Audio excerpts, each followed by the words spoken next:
그 도서전 우리가 다녀왔는데 어떠셨어요? 네, 근데 뭘 이렇게 많이 사셨어요? 근데 변호를 하자면은 다 산 건 아니고요. 진짜 많이 주시더라고요. 아, 저는 진짜 거의 한 10년 전에 가고 정말 오랜만에 갔는데 작년에 왜 안 갔지 싶을 정도로 너무 좋았어요. 정말 갔더니 사람도 많긴 했지만 그만큼 다들 모든 부스가 너무 잘 준비한 느낌이었고, 그리고 이렇게 다 주셔도 괜찮은가 싶을 정도로 뭘 많이 주셔가지고 아예 책 한 권을 그냥 주시는 부스도 있었거든요. 그래서 저는 정말 두 손 무겁게 왔습니다. 이 중 제일 마음에 드는 굿즈가 어떤 거세요? 일단은 이 책갈피는 언제나 오른 것 같고요. 그리고 이제 요즘 또 필사가 굉장히 힙 아닙니까? 그래서 이렇게 그 필사할 수 있는 노트들을 쫙 깔아놓고 그걸 골라서 직접 이렇게 필사 노트를 만들 수 있는 그런 부스도 있더라고요. 이것도 사람들 진짜 많아서 줄 서서 받아서 했어요. 근데 아까 뭐 작년에 안 가서 좀 아쉬웠다라고 하셨잖아요. 근데 올해가 작년보다 조금 더 컨셉추얼하게 만들어진 것 같긴 하더라고요.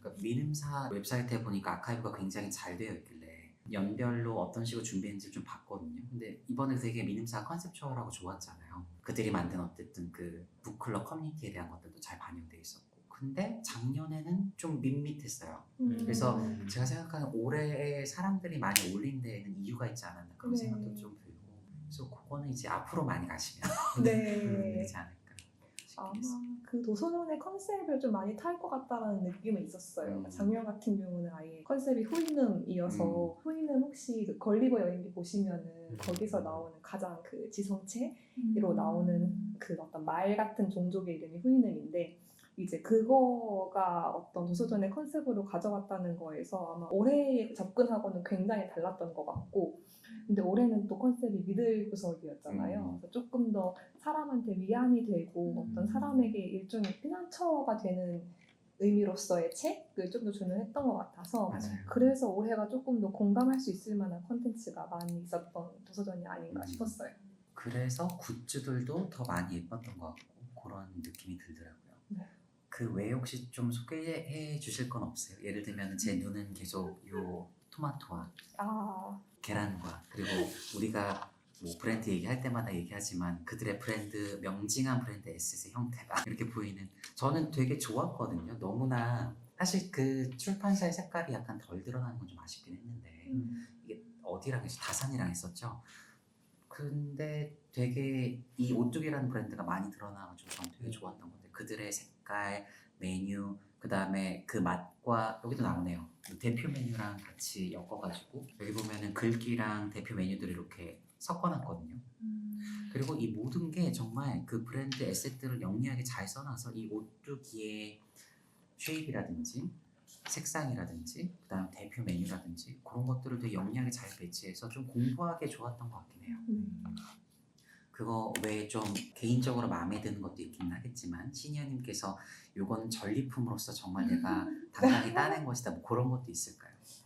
네, 사실 또 올해 이 도서전이 되게 인기였던 거가 다양한 굿즈들의 대격돌이 있었잖아요.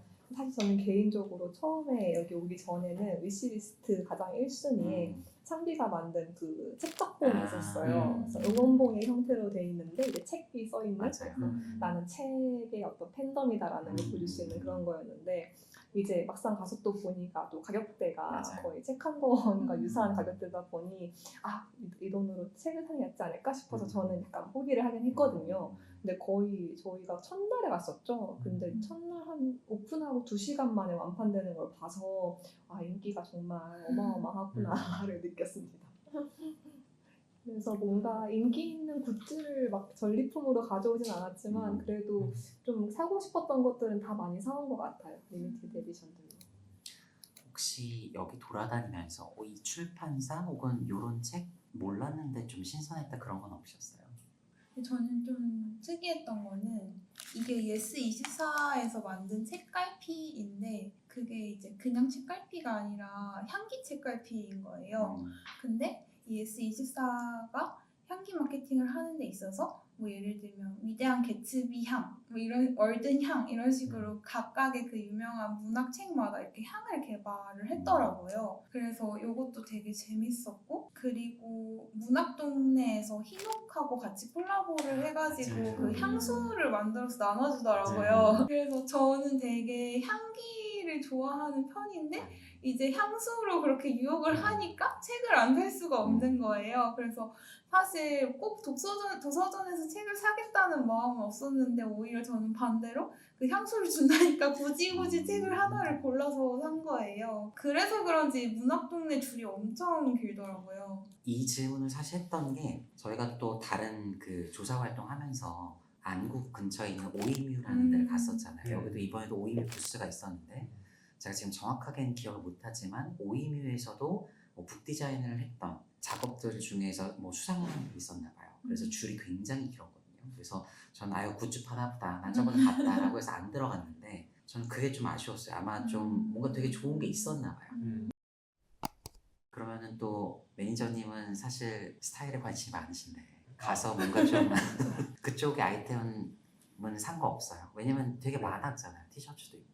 근데 전 사실 이게 출판사랑 콜라보 한다라는 것 자체가 좀 저한테는 좀 생소하긴 했어요. 그러니까 애초에 출판사라는 브랜드를 그렇게 저는 깊이 있게 눈여겨봐하진 않았었거든요. 그래서 출판사라는 브랜드가 어떤 데랑 같이 콜라보를 한다라고 했었을 때 그거를 어떻게 해석을 해야 되는지도 조금 좀 어려웠었던 것 같아요. 그러니까 출판사들이 각각의 그런 브랜드 아이덴티티가 강하지가 않다 보니까 물론 강한 데들도 있긴 있는 것 같아요. 특히나 이제 문학 서적들을 중점적으로 다루는 그러한 출판사들은 있긴 있지만 그럼에도 불구하고 우리가 어떤 브랜드 아이덴티티랑 같이 콜라보해가지고 이런 굿즈를 내놔서 이게 되게 매력적으로 다가왔어 라고 했었을 때 저는 그런 것들은 확 이렇게 캐치하지 못했었던 것 같아요. 빔즈에서 빔즈 로고가 들어간 뭔가 콜라보레이션 티셔츠가 있다라고 하면 사고 싶으세요? 일본의 빔즈?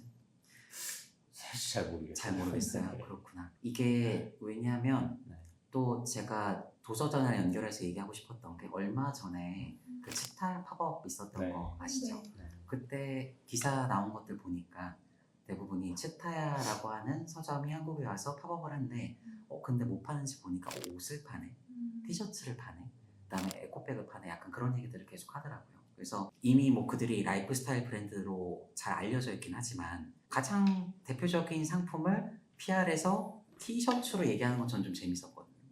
이 라이프 스타일인 거 되게 많잖아요. 그들이 한 게 얼마나 많아요. 솔직히 일본에서는 뭐 음반이나 그런 얘기를 더 많이 하잖아요. 물론 이번에도 있다라고 했고 저도 뭐 브이로그 같은 거 보니까 뭐 커피도 또 좋은 걸 왔다라고 하더라고요. 그래서 뭐 그런 것들을 잘 먹긴 했는데 근데 일단 옷을 가장 먼저 얘기하는 게 좀 재밌었고 그리고 그 이유 중에 하나는 개인적으로는 이번에 좀 섹션들이 많이 나눠져 있었는데 전 안그래픽스 섹션에 좀 오래 있었거든요. 근데 그들이 책 디자인이라든지 디자인 서적으로 좀 유명한데 생각보다 책이 많이 없는 거예요. 그래서 사람이 많이 없었어요. 그래서 이래도 되나? 좀 부스가 작네. 근데 갑자기 이번에 어쨌든 그 협력국이 대만이었으니까 대만 분이 한번 딱 오시더니 티셔츠를 하나 집어드는 순간 갑자기 사람들이 거기로 모여들면서 여기 티셔츠 판대! 라고 하면서 갑자기 좀 사람들이 몰렸거든요. 그래서 이게 뭔가 이게 중요한가? 메인 관심사인가? 약간 그런 생각이 들어서 좀 다른 분들 의견이 궁금했어요.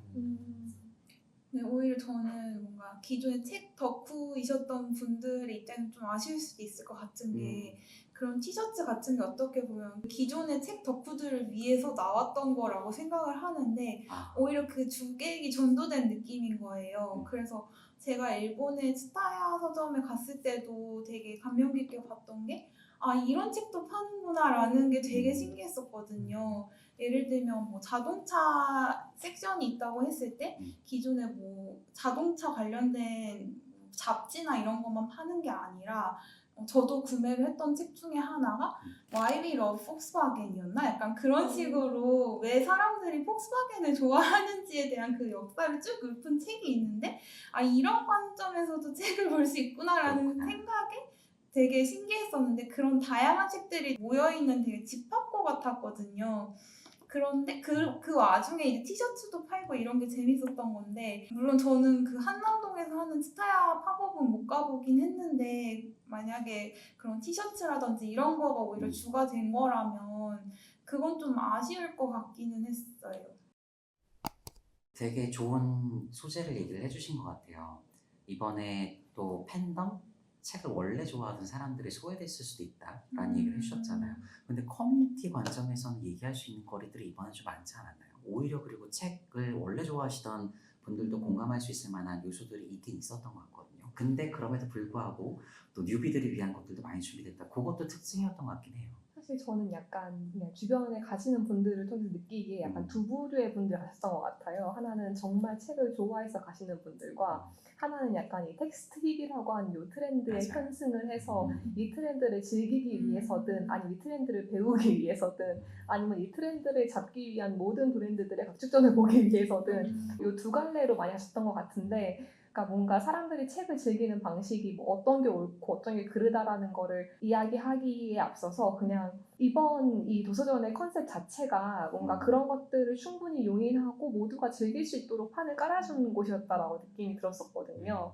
그래서 저는 개인적으로 이번에 올해 주제였던 미들구석 전시도 되게 인상 있게 봤었고, 거기 쫙 이렇게 보이지 않게 책들이 안에 들어있는 어떤 선반들이 다 있고, 그래서 이제 유명인 혹은 인플루언서들이 자기에게 인상 깊은 책의 한 구절을 적어놓은 어떤 그 뚜껑을 열면은 그 안에 책이 있고 이제 이런 식으로 다 전시가 되어 있었잖아요. 그러니까 결국은 이제 이 책이 뭐 어디서 베스트셀러였습니다. 혹은 이 책이 어디서 살았습니다. 그러니까 그런 식으로 소개를 하는 게 아니고 이 책이 어떤 개인에게 어떤 의미였습니다로 책을 주고 있다는 느낌을 받았었거든요. 그리고 저는 이런 식의 접근이 결국은 모든 부스에서 구현됐다고 생각을 했어요. 아마 맥주님도 되게 인상 깊게 봤던 부스가 있었던 것 같은데 모든 직원들이 다 손글씨로 책을 소개했던 부스가 있었던 것 같아요. 그렇죠? 그게 푸른 숲이 특히 저는 기억에 남았던 것 같아요. 이렇게 그 책이 있으면은 거기에 포스트잇을 붙여가지고 손글씨로 한 땀 한 땀 왜 이 출판사 혹은 출판사의 그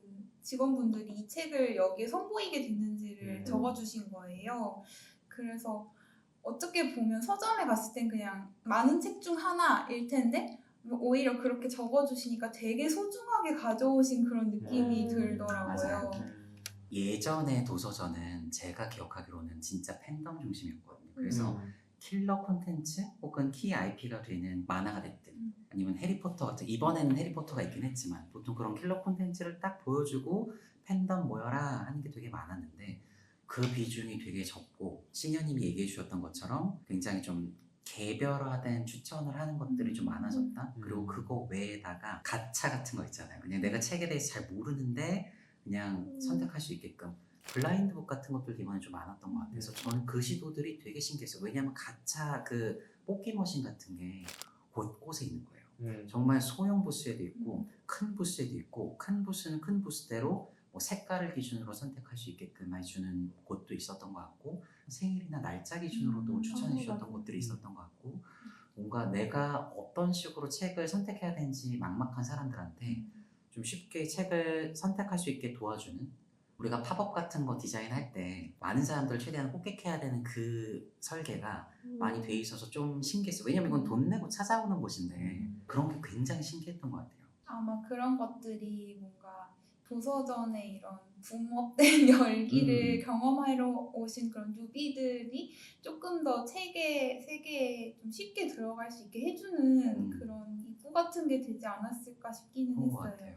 그리고 실제로 저도 문학동네에서도 블라인드북이라는 게 되게 점점 구체화 혹은 다양하게 전개가 되고 있다고 생각을 한 게, 문학동네에서는 아예 그냥 편지처럼 예를 들면 성애나 작가가 30대 지금 커리어에 고민이 많은 당신에게 추천하는 책 이런 식으로 책의 제목은 없이 그냥 그 사람의 상황을 가정을 해가지고 작가가 추천을 아예 해주는 블라인드 북도 있더라고요.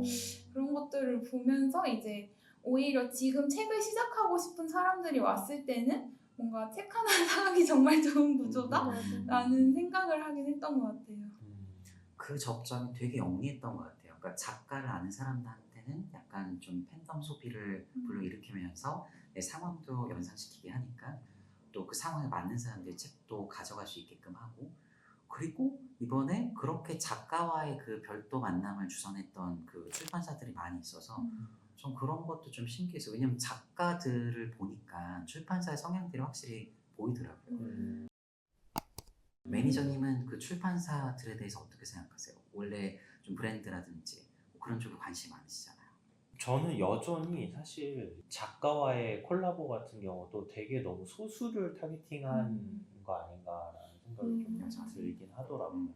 왜냐면은 특정 작가를 위해서 도서관을 방문하는 사람들이 생각보다 좀 많이 적지 않을까라는 생각이 저는 좀 있어서, 그래서 그런 거는 정말 스페시픽하게 타겟을 두고 이렇게 한 거 아닌가라는 생각이 좀 들고, 또 저는 좀 신기했었던 게 출판사들이 일반 대중들한테서 출판사라는 그 브랜드만을 보고 이렇게 입장하게끔 하는 그런 구조가 좀 신기하더라고요. 원래 보통 책을 볼 때는 우리가 출판사를 먼저 보는 게 아니라 책을 구매하는 그 여정을 보면은 일단 먼저 그 책에 대해서 좀 얘기를 듣고, 아니면 뭐 책의 줄거리라든지 뭐 프롤로그나 이런 것들을 간단하게 어디선가 읽게 되고 이 책 읽고 싶어 라는 식으로 먼저 그 책을 접하게 되잖아요. 혹은 작가가 먼저일 수도 있고.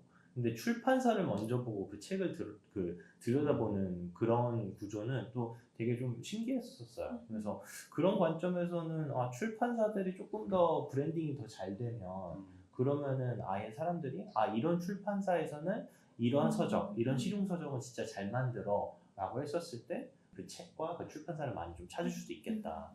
그래서 출판사들도 좀 일종의 브랜딩이 좀 필요하겠다라는 생각이 들더라고요.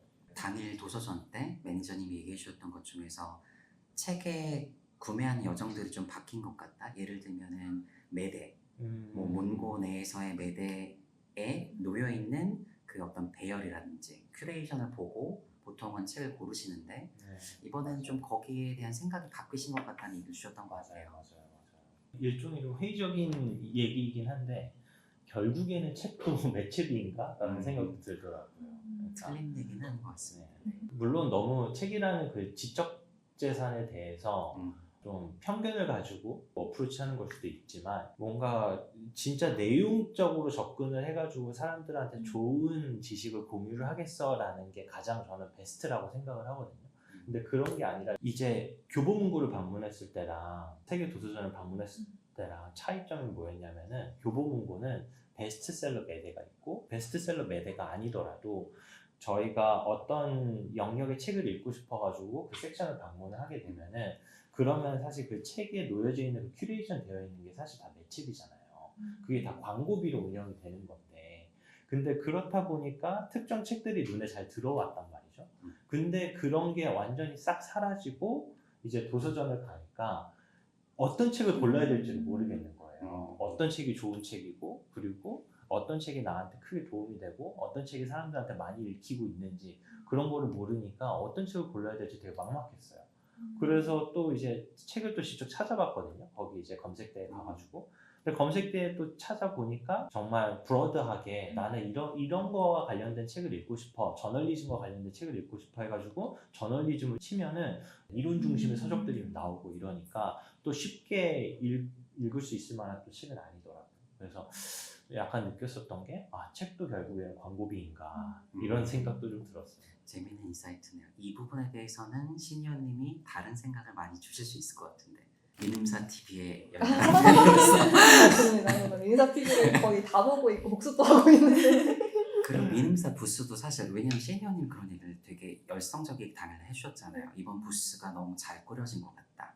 독서다는 얘기도 얘기를 해주셨고, 네. 제가 생각하기엔 그게 지금 매니저님이 얘기해 주셨던 것의 일종의 대안으로 설명될 수 있을 것 같은데. 네, 근데 아마 약간 좀 세팅이 달랐던 것 같기는 해요. 그러니까 아무래도 도서전은 조금 더 탐색적으로 책을 고르려고 방문한 사람들한테는 조금 더 좋았던 것 같다는 느낌이 있었거든요. 게다가 또 올해 주제가 또 믿을 구석이고 개개인에게 조금 더 의미가 있는 독서 경험을 주려고 하는 부스들이 많았다 보니 뭔가 큐레이션의 방식들도 조금 더 이제 어떤 개인의 취향이나 소속감에 기반을 해서 주려고 하는 느낌들을 받았었거든요.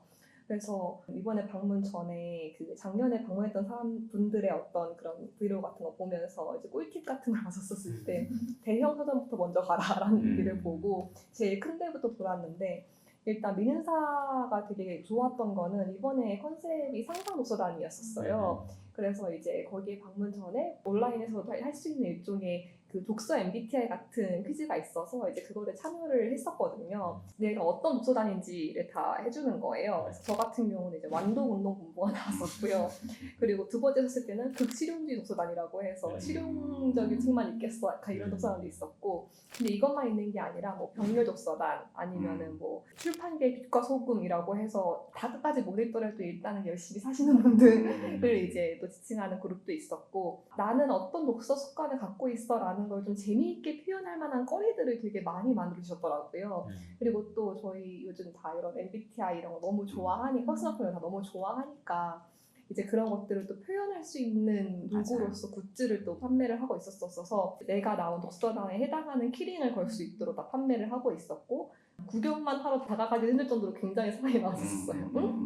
그 부스 자체도 그런 그 각각의 어떤 독서단들이 이제 가서 볼 수 있도록 다 꾸며져 있었어서 어떤 그런 느낌의 시읽기 모임 책꽂이가 있어서 거기 가면 이제 막 시만 있고, 그리고 또 어떤 섹션은 영상 보기 전에 무조건 원작 보기 운동 공부 이런 식으로 돼 있어서 이제 영상화된 것들 중에 원작이 있는 책들을 또 모아놓은 곳이 있었고, 영화화된 책들 모아있는 섹션이에요 라고 얘기를 하는 것보다는 약간 나는 저 생각에 공감을 하는데 그럼 난 저기 가서 저 책을 고르고 소속감을 느껴야지라고 하는 약간 이런 접근이 사실은 되게 다르잖아요. 근데 그것들을 되게 잘 해놓은 게 민은사였다라고 생각이 들고, 민은사뿐만이 아니라 제가 느끼기에는 거의 여러 이런 부스들이 이번에 계속 그 방문한 사람들의 취향을 묻고 너는 어디에 해당되는 사람이야 라는 걸 끊임없이 주면서 이제 그거를 통해서 책을 고르도록 유도하는 느낌이었어요.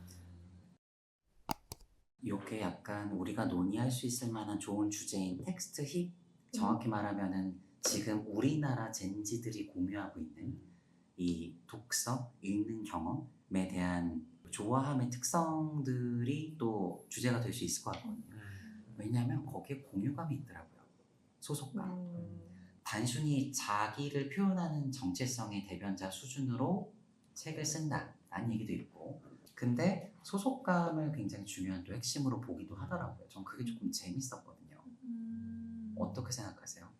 사실 그래서 민음사 TV 얘기를 제가 신년께 꺼낸 거긴 했거든요. 근데 저는 그 소속감이라는 게 나는 어떤 독서 유형이야 라는 소속감도 될 수 있지만 나는 독서라는 행위를 즐기는 사람이야 라는 거에 대한 소속감도 될 수 있다고 생각을 했거든요. 왜냐하면 푸른숲의 굿즈가 저는 되게 인상 깊었던 게 거기서는 이 도서전뿐만 아니라 계속해서 그런 굿즈를 내왔는데 정확한 이름이 기억은 안 나는데 그 책 읽는 사람들에 대해서 되게 하나의 집단화해가지고 티셔츠도 팔고 모자도 팔고 뭐 다양한 액세서리도 되게 많고, 그리고 인상적이었던 건 제가 도서관에 갔다 와서 보이는 게 길거리에 그 옷을 입고 다니는 분들이 되게 많으시더라고요. 그래가지고 어떻게 보면 현대 젠지들 혹은 MZ 세대 분들에게 그냥 나는 책을 읽는 사람이야 라는 것 자체가 하나의 정체성이 될 수 있고 그거를 즐기고 계신 게 아닌가 싶기는 했거든요. 읽는 사람이라고 하는 정체성으로 우리가 묵히고 그 다음에 이제 공감대를 형성할 수 있다. 그래서 좋다라는 말씀이신 거죠? 네. 그러면 매니저님은 그 책을 산 다음에 그 취향을 공유한 사람들과 공유가 된다면 책 소개를 해줄 수 있어요? 사실 저는 뭔가 그 책을 고를 때 있어서 제 삶과 좀 연결되는 점들이 많은 것들에 끌리게 되더라고요. 그러다 보니까 이제 제목부터 그렇게 저를 유혹을 하면은 구매를 하게 되는데, 제가 산 책 이름이 이제 나 게이즘에 감사하오라는 시집 아니면 수필집 같은 거였어요. 그래서 그거를 읽다 보면 이제 한 여러 면의 작가분들이 이제 자기가 강아지랑 있었던 그런 에피소드들을 하나의 시처럼 풀어낸 책이었는데, 그거를 이제 구매를 한 다음에 읽으면서 인상 깊었던 부분들을 되게 찍어가지고 저는 인스타그램에 공유를 했거든요. 완벽한 젠지들이네. 근데 저는 그 과정이 되게 재밌었던 게 제가 그렇게 하니까 이제 주변에 강아지 키우는 친구들이 그거에 너무 공감을 하면서 그 책을 구매한 친구들도 많아졌고, 또 고양이를 키우는 친구들이 고양이 버전이 없냐고 물어봐서 또 고양이 버전이 있었어요 심지어. 그래서 고양이 버전의 책을 또 사기도 하고 이런 식으로 하나의 놀이거리가 생길 수 있는 것 같아서 저는 되게 좋았거든요. 근데 물론 이거를 되게 안 좋은 시각으로 보시는 분들도 계신 것 같아요. 예를 들면 뭔가 책을 깊이 읽지 않았는데 인스타그램에 공유하려고 올리는 거 아니냐고 그런 의견들도 사실 많이 있는 것 같긴 한데 개인적으로는 어쨌든 이렇게 놀이할 수 있는 게 생기는 거 자체로 좋은 현상이 아닌가 싶기는 했어요. 저는 근데 아까 메이저님 말씀해 주셨던 그 시집에 대한 말씀이 되게 재밌었던 거가 네. 사실 저도 돌아다니면서 보면서 되게 시집이 좀 트렌드인가라는 생각을 했었거든요. 그래서 보면은 문학동네 같은 경우도 제일 잘 보이는 곳에 문학동네 시인선이 쫙 깔려 있었었고, 그리고 또 문학과 지성사 같은 경우에는 이제 제일 인기가 많았던 제품이자 제가 또 질렀던 제품 중에 하나이기도 한 그 시티커집이 있어서 그 시집의 표지들을 다 스티커화한 그 북이 있었거든요. 그래서 이거 보면서 되게 시집이 요즘 좀 트렌드인가라는 생각을 했었어요. 그래서 또 왜 그럴까라는 생각을 좀 해보고 이리저리 또 다른 분들이 뭔가 쓴 아티클들 같은 것도 보고 하다 보니까 어떻게 보면은 시집이 가장 고전적 형태 쇼폼 콘텐츠이지 않나라는 말씀을 하시더라고요. 그래서 가장 더 짧고 강렬한 어떤 텍스트 포맷인 거고, 그리고 사실 아까 말씀하셨던 것처럼 나에게 인상 깊었던 구조를 SNS에 인용하기가 너무 좋은 구조고, 그러니까 사실은 뭔가 내가 직접 표현하기 조금 어려운 감정을 조금 대리 표현해주고 그거를 내가 활용하기가 너무 좋은 포맷이 좀 시가 아니었나 싶었었거든요.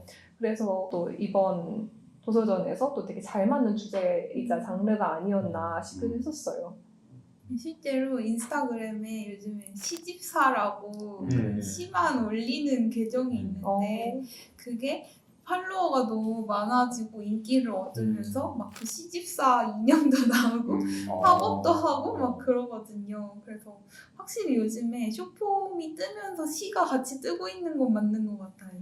전 동시에 무슨 생각까지 들었냐면은 그 트렌드가 그렇게 되니까 시가 젊어진 것 같아요. 시라는 장르 자체가 좀 많이 젊어졌어요.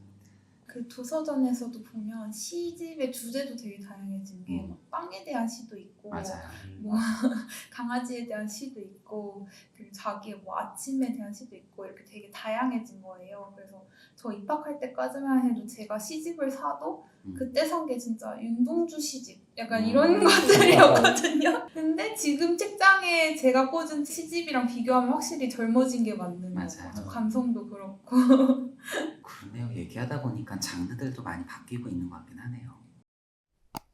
혹시 뭐 이런 그 요즘에 사람들이 책을 읽는 것에 대한 뭐 통계나 좀 그런 구체적인 자료를 갖고 계신 분은 안 계실까요? 저 거기 가가지고 현장에서 찾아봤었어요. 이거 왜 찾아봤냐면 사람이 진짜 너무 많았잖아요. 맞아요. 이렇게 사람들이 많이 읽는데 우리나라 사람들이 책 읽을 시간이 없었었던 건 아닐까라는 생각도 좀 들면서 그러면서 뭐 자연스럽게 우리나라 성인 종합 독서율 이런 걸 좀 찾아봤었는데 예전에 한번 이 통계를 본 적이 있었어요. 근데 우리나라가 되게 이게 저조하다라는 거를 본 적이 있는데 현장에서는 너무나 많은 사람들이 진짜 책을 좋아하는 사람들이 그렇게 많이 몰려 있으니까 좀 그 신기한 광경 속에서 이제 좀 찾아봤었던 것 같아요. 그래서 아무튼 그 우리나라 성인 그 종합 독서율을 찾아보니까 43%밖에 안 나와요. 근데 이 43%가 실제로 조금 이해하기 쉽게 계산을 해보면 10명 가운데서 6명이 1년에 한 권도 읽지 않는다는 거거든요. 그래서 그 정도로 이렇게 낮은데 왜 이렇게 사람들이 책을 많이 보러 왔지? 좀 궁금했었습니다. 근데 그 얘기를 듣고 나니까 또 드는 생각이 독서랑 읽는 경험은 같은 거예요. 아까 매니저님 그러셨잖아요. 한국 사람들이 이렇게 읽는 걸 좋아하는데 왜 시간이 없었나? 근데 그걸 조금 뒤집어서 생각을 해보면 다른 형태로 읽는 경험을 하고 있나? 라고도 생각할 수 있잖아요. 그 부분은 어떻게 생각하세요? 이게 되게 아까 그 매니저님께서 말씀해 주셨던 것 중에 하나도 이 도서전에서도 이제 취향과 관련된 거를 컨셉으로 잡아가지고 했잖아요. 근데 저는 요즘에 독서를 하면서 많이 좀 느끼는 거는 내가 관심 있어 하는 거를 조금 더 딥하게 들어가고 싶었을 때 그때 독서가 더 많이 좀 즐거워지거든요. 그래서 저 같은 경우는 최근에 파리를 갔다 오고 나서 유현준 교수님 책들을 좀 다시 이렇게 살펴봤어요. 그러면서 건축물에 대한 것들을 좀 다시 읽어볼 수 있었고, 공간에 대해서 서양권과 동양권이 어떻게 접근하는지, 그리고 그게 인류학적인 관점으로 봤었을 때 어떻게 달라졌었는지, 이런 식으로 이제 책을 접하게 됐었거든요, 다시. 근데 여기서 얘기하고 싶었었던 건 뭐냐면, 그만큼 우리나라 사람들이 개인의 취향에 대해서 많이 몰랐었기 때문에, 내가 진짜 뭘 좋아하는지 몰랐었기 때문에 자연스럽게 이제 그게 좀 나의 관심사가 서적으로 더 이어지고 더 딥하게 또 접근하지 못하지 않았을까라는 생각도 들더라고요. 재밌는 것 같아요. 왜냐하면 옛날엔 반대였거든요. 그 취향을 발견하기 위해서 책을 선택했던 게 옛날이라고 한다면, 오히려 지금은 먼저 탐색할 수 있는 만한 것들이 많으니 그것들이 확인된 다음에 좀 깊이 있는 지식을 만들기 위해서 책을 찾는다, 뭐 그렇게도 볼 수도 있겠네요. 뭐 그런 식의 것들도 가능은 하겠군요. 읽는 경험 말고 또 재밌었던 것 중에 하나가 포스트잇과 쓴다라는 행위, 약간 이런 것도 있는 것 같거든요. 요거는 어떻게 생각하세요? 사실 이번에 봤던 트렌드 중에 하나가 저는 라이팅 힙도 느끼고 오긴 했었거든요. 그래서 저는 만년필 콜렉터로서 굉장히 쓰는 거를 사랑하는 사람인데, 근데 사실은 저도 오랜 시간 동안 계속 이제 뭐 태블릿이나 노트북을 통해서 쓸 때 그 속도감이 훨씬 더 효율적으로 느껴졌었기 때문에 조금 쓰는 걸 소홀히 했었던 것 같아요. 근데 요즘 좀 다시 드는 생각이 어떻게 보면은 쓰는데 걸리는 시간이 저희가 어떤 생각을 조금 소화하고 기억하는 데 드는 최소한의 시간이 아닐까라고 생각이 들기는 하거든요.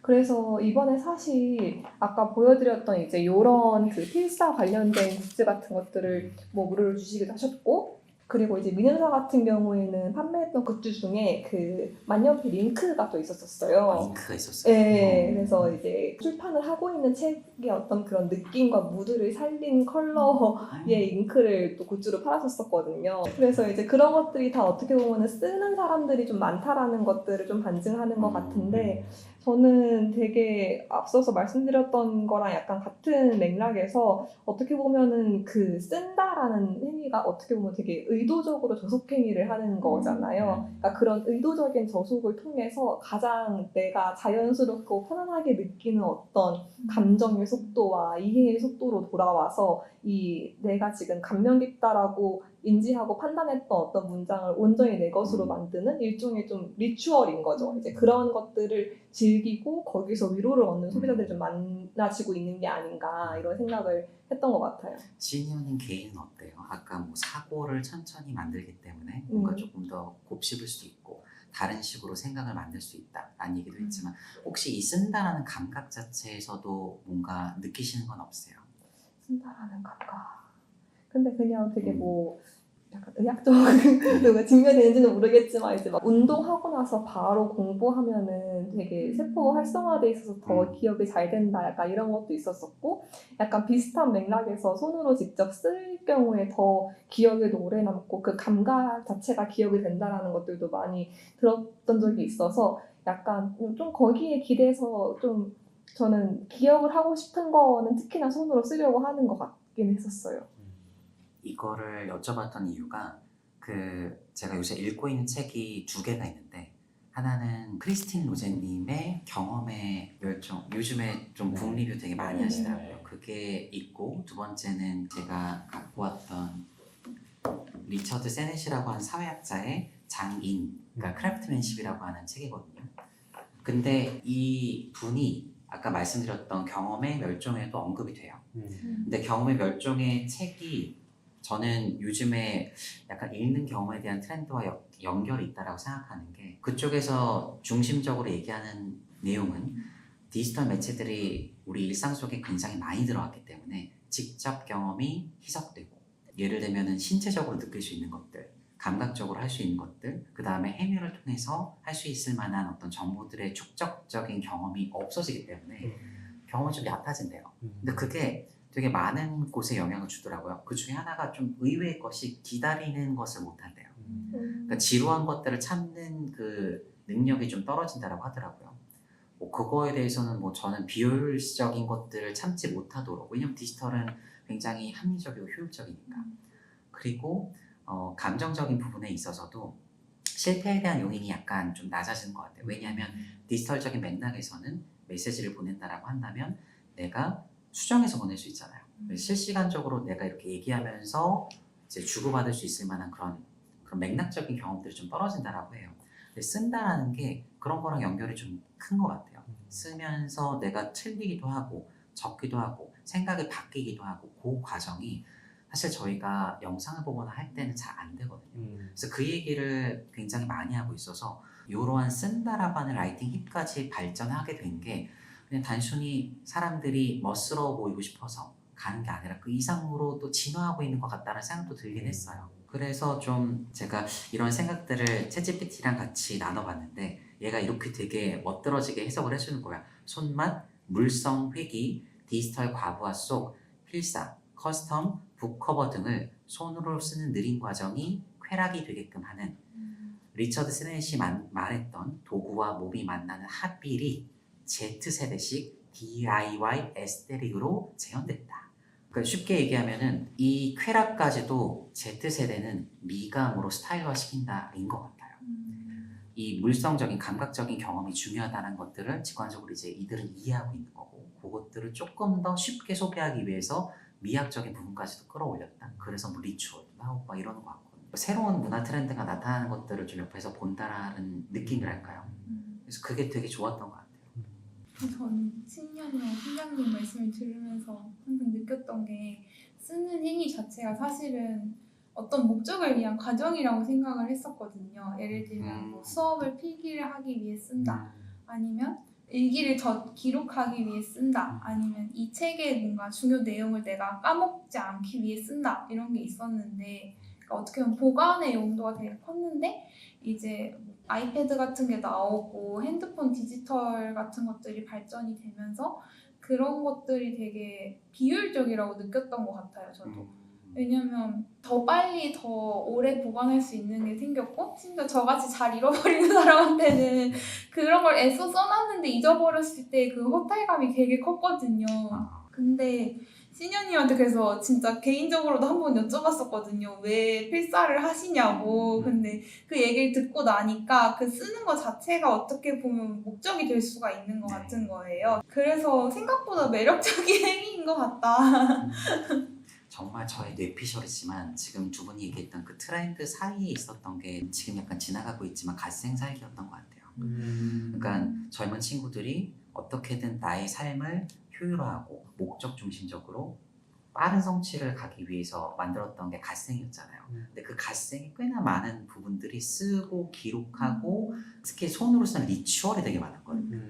그때 약간 맛을 본 것 같아요. 그러면서 이제 텍스트 힙까지 오게 된 게 아닌가라는 전 생각을 했었거든요. 혹시 도서전 말고 연결하고 싶은 어떤 트렌드 같은 게 있으실까요? 도서전에서도 보였던 트렌드이기는 한 것 같아요. 그러니까 결국은 요즘에 어떤 특히 젊은 세대의 트렌드라고 할 만한 게 다 모여있다라고 느낌이 들었었고, 그래서 텍스트 힙, 책, 뭐 라이팅 필사에다가 또 불교도 많이 맞네요. 보였었고, 그리고 또 이 도서전 관련해서 또 제가 잘 보는 민사 TV에서 추가로 나온 영상 같은데 영상의 경우에도 제목이 이제 불교 박람회 가는 사람은 곧 도서관 가는 사람이고 이들은 곧 마트를 가는 젊은이들이다. 약간 이렇게 요약을 하더라고요. 그래서 진짜 그런 게 좀 잘 보였던 것 같고 실제 도서전에서도 불교 서적들 부스가 좀 많이 있었고 그리고 아까 말씀 주셨던 어떤 뭐 갓생이라던가 조금 이제 열심히 살고 조금 더 나은 버전의 내가 되기 위한 과정들을 일종의 자기만의 리추얼을 통해서 계속 정진하고자 하는 어떤 그런 것들이 또 불교랑 잘 맞지 않았나 싶기도 해요. 그래서 그런 것들이 지금 다 엮여서 같이 보여주고 있는 게 딱 요즘의 트렌드인 것 같고 그래서 네, 저는 그런 부분이 좀 재밌었던 것 같아요. 혹시 제가 어쨌든 챗GPT랑 꺼냈던 키워드 중에 에스테릭이 있었으니까 어쨌든 텍스트 힙 아닙니까? 그럼 이제 힙함에 대해서도 얘기할 텐데 아무도 뮤제에 대해서 얘기를 안 하시네요. 저는 이번에 이걸 통해서 그분을 더 많이 알게 됐었는데 그러니까 원래도 그분이 나오는 배우로서 나왔던 영화들을 좀 재밌게 보기도 했었었는데 뭔가 이제 이번에 더 많이 알게 되고 하면서 사실은 그 무제에서 처음 나온 책이 오디오북이었었잖아요. 아 그랬군요. 네. 전 잘 몰랐어요. 그래서 이제 그거랑 같이 또 엮어서 사실 또 이번 도서전은 또 책을 즐기는 다양한 방식들이 서로 경쟁하는 자리였다라고도 보여지거든요. 그래서 되게 크게 좀 부스를 열었던 곳들 중에 기억나는 게 일단 릴리의 서재가 있었고, 그리고 이제 오디오북 윌라가 또 있었고, 종이책이 아니라 이북으로 읽는 경험, 텍스트로 읽는 게 아니라 귀로 듣는 오디오북의 경험 같은 것들이 지금 되게 많이 뻗어나가고 있다는 느낌을 받았었고, 그냥 보편적으로 책을 읽는 방식이 다양해졌다라고 얘기를 할 수도 있지만 사실은 그 무제 대표님의 어떤 인터뷰를 통해서 오늘의 출판작이 그 오디오북이 된 이유는 사실은 접근성이었었거든요. 그러니까 귀로밖에 책을 즐길 수 없는 분들이 먼저 책을 즐기게 하겠다는 어떤 그런 목적의식이 있었기 때문에 이제는 저희가 단순히 이 출판 시장이 어떤 책을 단순히 뭐 팔거나 또 많은 사람들에게 이것들을 좀 즐기게 하겠다라는 걸 넘어서서 보다 많은 사람들이 이것들을 향유할 수 있도록 하는 데까지 어떤 생각의 깊이가 깊어졌구나를 좀 전 느끼긴 했던 것 같아요.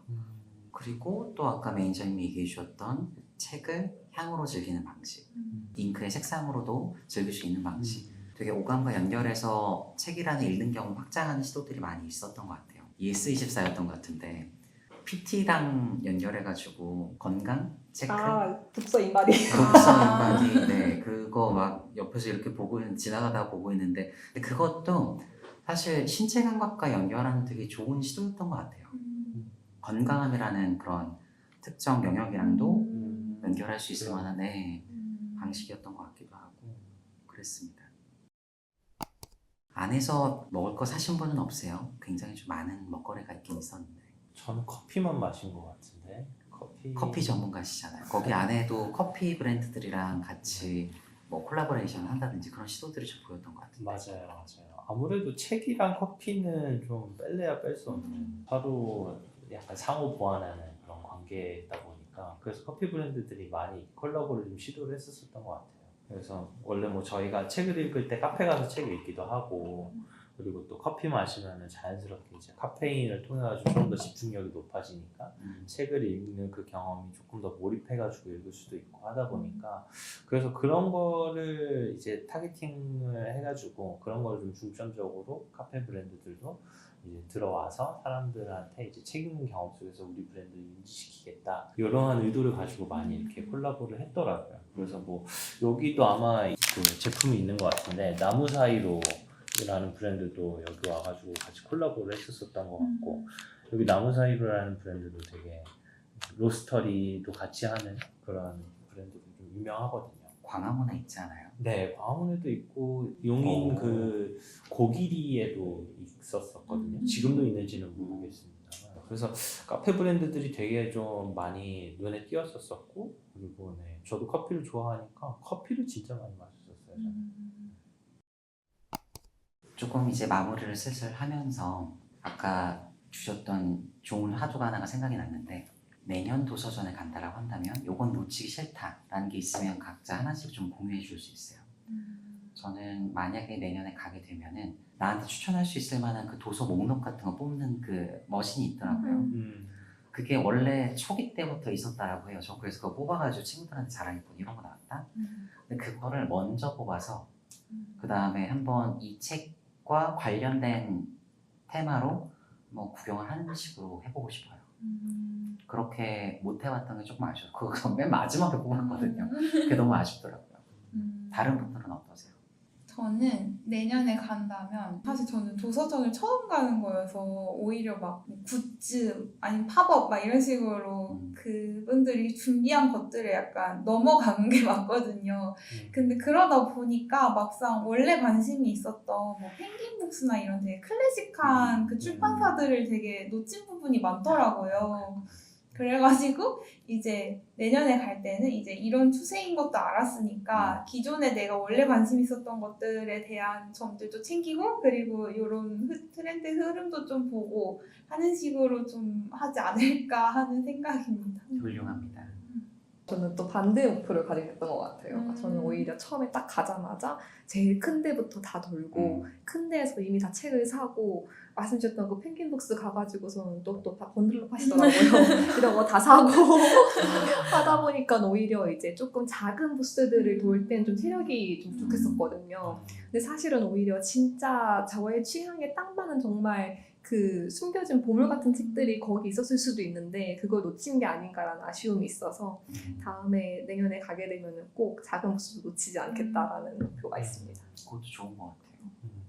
저는 개인적으로 책을 읽는 스타일이 좀 실용서적 위주로 좀 읽었지 않았나라는 생각이 들더라고요. 그러다 보니까 조금 취향이 되게 제한적이었었어요. 그래서 아까도 뭐 말씀드렸었던 것 같긴 한데 그렇게 취향이 제한되다 보니까 원래 읽고 있었던 다양한 문학서적들이 있었으면은 더 그런 책들이 제 눈에 잘 많이 들어왔었을 것 같거든요. 근데 워낙 실용서적 위주로 읽다 보니까 그런 것들이 좀 눈에 잘 안 들어오더라고요. 그래서 조금 더 문학서적 위주로 좀 더 취향을 더 넓혀봐야 되지 않을까. 그래서 내년에 가면은 좀 더 다양한 그런 문학서적들이 좀 눈에 들어오지 않을까. 그런 생각도 좀 들었습니다. 굉장히 훌륭합니다. 내년까지 문학적 소양을 기르시잖아요. 교양을 좀 키워보겠습니다. 근데 또 막상 들어보니까 마지막으로 또 하고 싶은 게 제가 되게 좋아하던 그 출판사 중에 유유라는 곳이 있거든요. 여기에서 요 무슨 말들 이런 게 있어요. 그러니까 예를 들면 제가 가장 좋아하는 건 김겨울 씨가 썼던 그 책의 말들인데 그거는 그분이 생각하기에 굉장히 책에서 인상적이었던 구절들을 그러니까 보통 이렇게 한 장 안에 한 화가 다 끝나요. 그러니까 한쪽에는 책에서 코테이션 했던 그 문장이라든지 그 한 페이지가 담기고 다른 한쪽에는 그 코테이션과 그 연관되어 있는 자기 이제 소감을 얘기를 해주는데 이게 제가 좀 사고 싶어가지고 출판사에 교보문고나 그런 쪽에서 검색을 해봤을 때는 안 나왔거든요. 근데 그 자리에 있더라고요. 그래서 많이 샀어요. 이 얘기를 들은 이유는 뭐냐면 내가 평소에 좀 사고 싶었는데 약간 절판된 게 있다? 근데 이게 나올 것 같다라는 것들을 미리 좀 캐치하고 도서전에 가면 은근히 또 보물 같은 아이들을 만날 수 있다. 이게 귀한 거라는 것을 모르잖아요. 맞아요. 거기 갔을 때 모를 수 있는데 저는 그걸 알았기 때문에 얘네들 물건을 좀 건질 수가 있었거든요. 그래서 그런 사전 조사는 하고 가면 좋지 않을까. 절판된 것들이라고 해도 그거는 팁이 될 수 있을 것 같습니다.